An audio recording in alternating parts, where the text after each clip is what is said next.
ये स्टोरी है Steve Cohen की, जिसने वॉल स्ट्रीट में अरबों रुपए कमाए और इतना पैसा उसने कमाया है सिर्फ इनसाइडर ट्रेडिंग से। स्टीव कोहेन का जन्म 11 जून 1956 में एक मिडिल क्लास फैमिली में लॉन्ग आइलैंड न्यूयॉर्क में हुआ। इनकी बचपन से ही फाइनेंस में काफ़ी ज़्यादा दिलचस्पी थी और इसी वजह से ये पढ़ाई में भी काफ़ी तेज थे। पढ़ाई में काफ़ी अच्छे होने की वजह से इनको वॉर्टन स्कूल में एडमिशन भी मिल गया। जब ये वॉर्टन स्कूल में अपनी स्कूली शिक्षा पूरी करने गए तो वहाँ ये डेली वॉल स्ट्रीट जर्नल, जो कि एक न्यूज़पेपर था और उस टाइम का काफ़ी पॉपुलर न्यूज़पेपर था, वो डेली ये पढ़ा करते थे। वॉल स्ट्रीट जर्नल पढ़ने की एक वजह ये थी कि वो डेली कॉर्पोरेट एक्शंस और बिजनेस एक्टिविटीज से जुड़े रहें। उनको पैसे कमाने का बहुत ज़्यादा शौक था और इसी वजह से वो अपने दोस्तों के साथ पोकर गेम खेलते थे। पोकर गेम में काफ़ी अच्छी परफॉर्मेंस दिखाते थे और काफ़ी पैसा भी उन्होंने वहाँ से कमाया है। इन्होंने 1978 में 21 साल की उम्र में अपनी ग्रेजुएशन पूरी की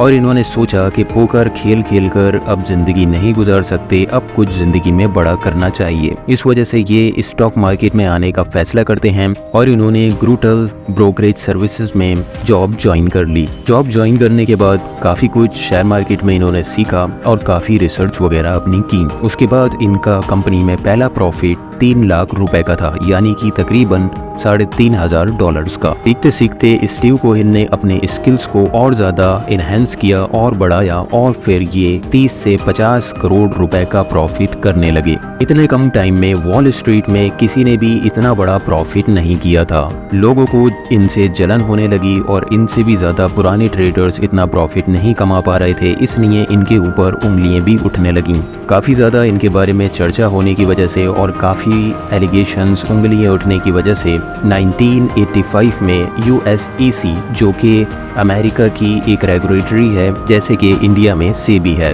उसकी नज़र इन पर पड़ी। स्टीव वैसे तो लोगों की नज़र से दूर रहना चाहते थे और खुद को ज़्यादा शो भी नहीं करते थे कहीं, लेकिन वो इनसाइडर ट्रेडिंग में घुसे हुए थे और इनसाइडर ट्रेडिंग से ही इतने बड़े प्रॉफिट्स बना रहे थे और इनसाइडर ट्रेडिंग की भी USEC को नॉलेज हो गई थी। इस वजह से जब इनकी ट्रांजैक्शंस चेक हुई तो इनकी ट्रांजैक्शंस में भी इनसाइडर ट्रेडिंग के काफ़ी ज़्यादा सिम्टम्स पता चले। उस टाइम पर एक कंपनी थी इलेक्ट्रॉनिक्स में, RCA, जो कि एक इलेक्ट्रॉनिक कंपनी थी और उसका टेक ओवर कर रही थी उससे भी बड़ी एक इलेक्ट्रॉनिक कंपनी जिसका नाम था जनरल इलेक्ट्रॉनिक्स। इस कंपनी के शेयर्स काफ़ी ज़्यादा बढ़ने वाले थे जब मार्केट में ये न्यूज़ निकलती तो, और कोहेन को इस चीज़ की इनसाइडर इन्फॉर्मेशन मिल गई थी पहले से ही। इस वजह से उन्होंने काफ़ी बल्क क्वांटिटी में इस कंपनी के शेयर्स बाय करना स्टार्ट कर दिए थे और जब न्यूज़ ये मार्केट में आई तो कंपनी के स्टॉक्स इतनी तेजी से भागे कि स्टीव कोहेन को तकरीबन 150 करोड़ रुपीस का प्रॉफिट हुआ। स्टीव कोहेन इनसाइडर ट्रेडिंग का काम इतनी चतुराई से करते थे कि किसी को भनक भी नहीं लग पाती थी।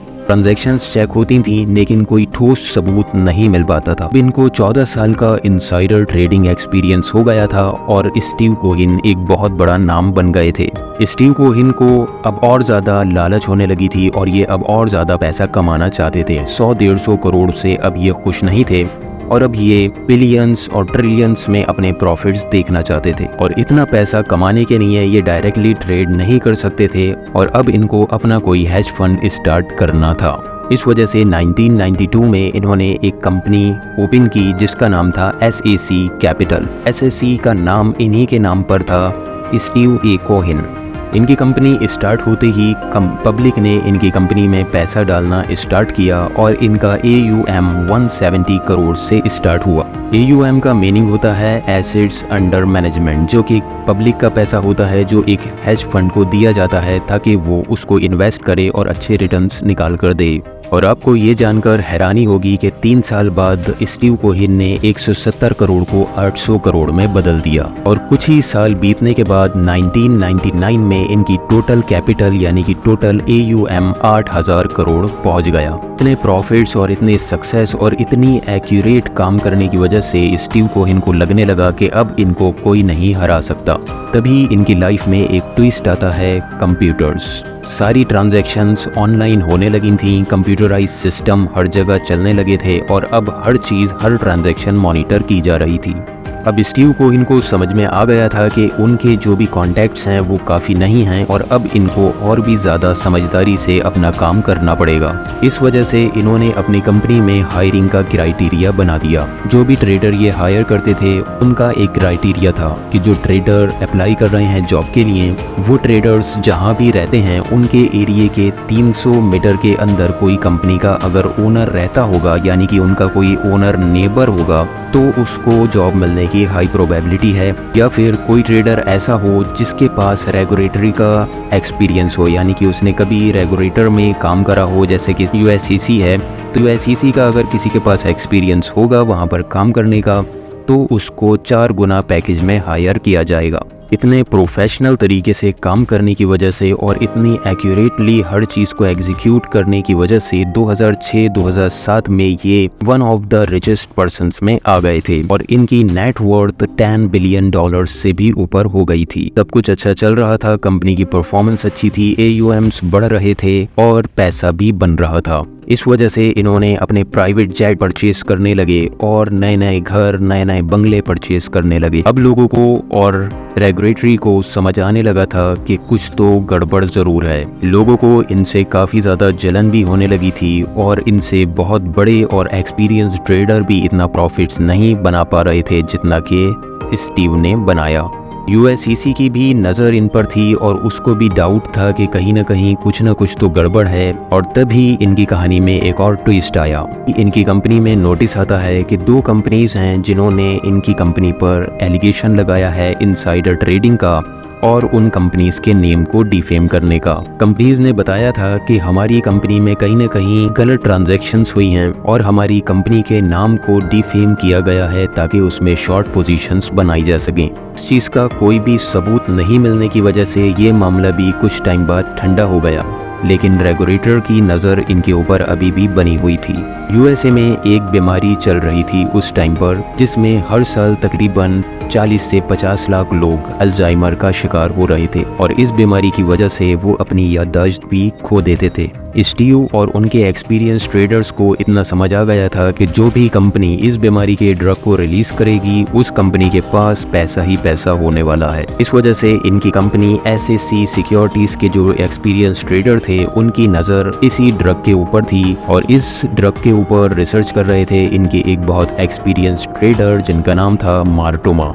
एक कंपनी ये ड्रग निकालने वाली थी जिसकी इनसाइडर इंफॉर्मेशन इन तक पहुंच गई थी और इन्होंने उस कंपनी में लॉन्ग पोजीशंस बिल्ड करके तकरीबन 600 करोड़ रुपए का प्रॉफिट अर्न किया। उस कंपनी ने जब लैब में अपने टेस्ट भेजे तो मार्केट में ये न्यूज़ आने से पहले ही इनके पास न्यूज़ पहुंच गई थी कि ये जो ड्रग है इसके जो टेस्ट हैं वो फेल हो रहे हैं और कहीं ना कहीं ये ड्रग ऐसा है जो कि सही काम नहीं कर पा रहा है। ये न्यूज़ पहुंचते ही इन्होंने उसी कंपनी के शेयर्स जिसमें इन्होंने लॉन्ग करके 600 करोड़ बनाए थे उसको अब शॉर्ट करना स्टार्ट कर दिया और जैसे ही ड्रग फेल होने की न्यूज़ मार्केट में फैली, स्टॉक बहुत बुरी तरीके से उस कंपनी का गिरा और इनको तकरीबन 1800 करोड़ का शॉर्ट सेलिंग में प्रॉफिट मिला। इन सारी ट्रांजैक्शंस को देखकर लोग समझ गए थे कि ये कोई कोइंसिडेंस नहीं है। इस वजह से वहाँ की रेगुलेटर ने ये इंफॉर्मेशन FBI तक को दे दी थी।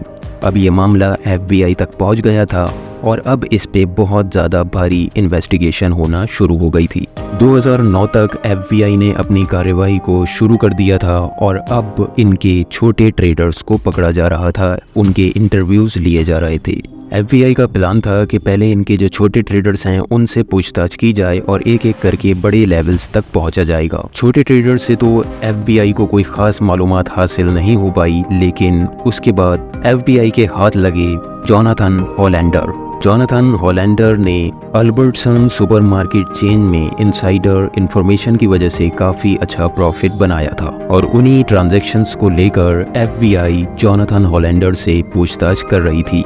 FBI ने इनके मंथली ट्रांजैक्शंस ऑडिट करना स्टार्ट किए, लेकिन स्टीव कोहेन भी काफ़ी ज़्यादा समझदार व्यक्ति थे। उन्होंने अपना एक सिस्टम बना रखा था।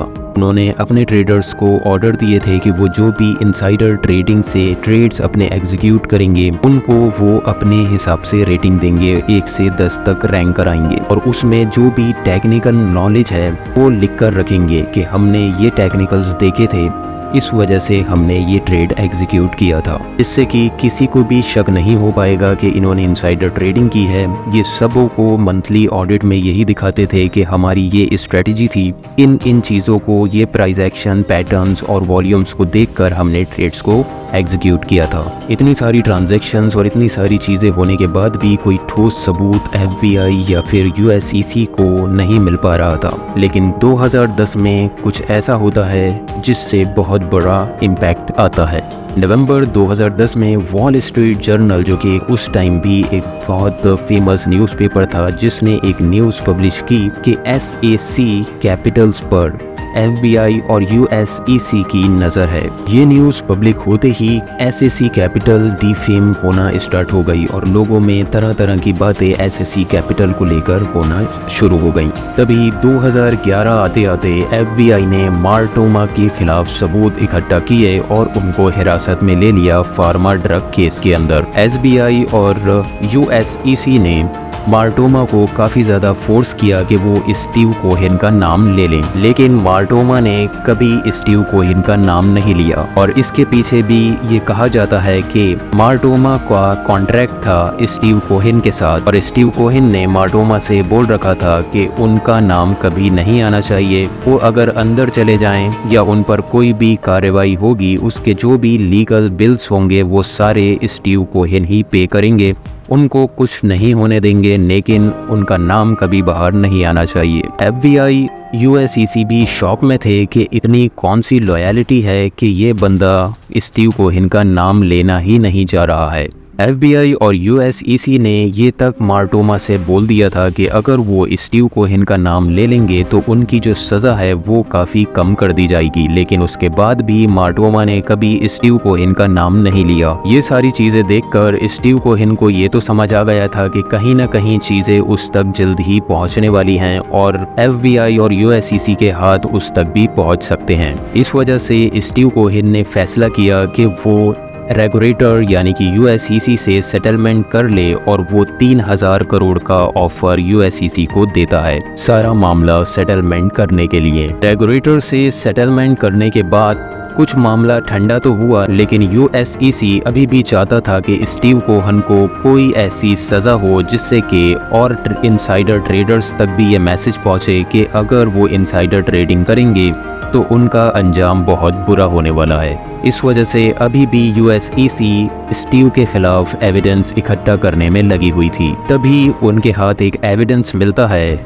स्टीव कोहेन का एक ट्रेडर, एक जाना माना उनका एक्सपीरियंस ट्रेडर, जिसने मेल किया है उनको क्वार्टर रिजल्ट्स एक कंपनी के, वो भी कंपनी के रिजल्ट्स पब्लिश होने से पहले। ये एक काफ़ी बड़ा एविडेंस जमा हुआ था स्टीव कोहेन के खिलाफ, जो कि स्टीव कोहेन को काफ़ी ज़्यादा लॉस में ला सकता था। कोहेन के ऊपर FBI ने कार्यवाही भी स्टार्ट कर दी, लेकिन कोहेन ने अपने लॉयर्स को इतना पैसा दिया और इतने एक्सपीरियंस्ड लॉयर उसने हायर किए, उन्होंने कोर्ट में साबित कर दिया कि कोहेन ने वो मेल कभी पढ़ा ही नहीं है। कोहेन अपने सिर्फ 10% ही मेल्स पढ़ते हैं और उन्होंने वो मेल कभी नहीं पढ़ा है। लेकिन फिर भी USEC ने बताया कि मेल आपने पढ़ा हो या नहीं पढ़ा हो, मेल तो आपके ट्रेडर ने आपको किया था और ये पूरी इनसाइडर इंफॉर्मेशन में ही आता है। इस वजह से कोहेन की कंपनी SAC को बैन कर दिया गया और कोहेन के ऊपर एलिगेशंस लगा दिए गए और कोहेन को कहा गया कि आप अपनी कंपनी के थ्रू अब कभी भी ट्रेडिंग नहीं कर सकते, क्योंकि इस कंपनी पर बहुत ज़्यादा एलिगेशंस हैं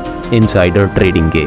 एक्सपीरियंस्ड लॉयर और पैसे के बलबूते पे कोहेन ने वो केस तो जीत लिया और वहाँ से निकल गया, लेकिन अब वो SAC से कभी ट्रेड नहीं कर सकता था। लेकिन स्टीव कोहेन भी हार मारने वाला इंसान नहीं था। उसने कुछ सालों बाद ही दूसरी कंपनी बनाई जिसका नाम था Point72 एसेट मैनेजमेंट कंपनी, और ये कंपनी आज भी रन कर रही है। आज भी स्टीव कोहेन इससे कंपनी से ट्रेड करते हैं और काफ़ी अच्छे तरीके से अपने इन्वेस्टर्स के पैसे को यानी कि AUM को अच्छी तरीके से ग्रो करते चले जा रहे हैं। दोस्तों, इससे पता चलता है कि अगर आपके पास नॉलेज है, अगर आपके पास एक्सपीरियंस है सब चीज़ों को संभालने का और आपके पास पैसा है, तो आप कुछ भी कर सकते हैं। लेकिन Point72 एसेट मैनेजमेंट कंपनी जब स्टीव कोहेन चला रहे हैं तो उनके पास अभी के लिए फ़िलहाल कोई एलिगेशंस नहीं हैं। वो अपना काम बहुत समझदारी और अच्छे तरीके से पूरा कर रहे हैं। अब ये तो किसी को नहीं पता कि इनसाइडर ट्रेडिंग अभी भी हो रही है या नहीं हो रही है।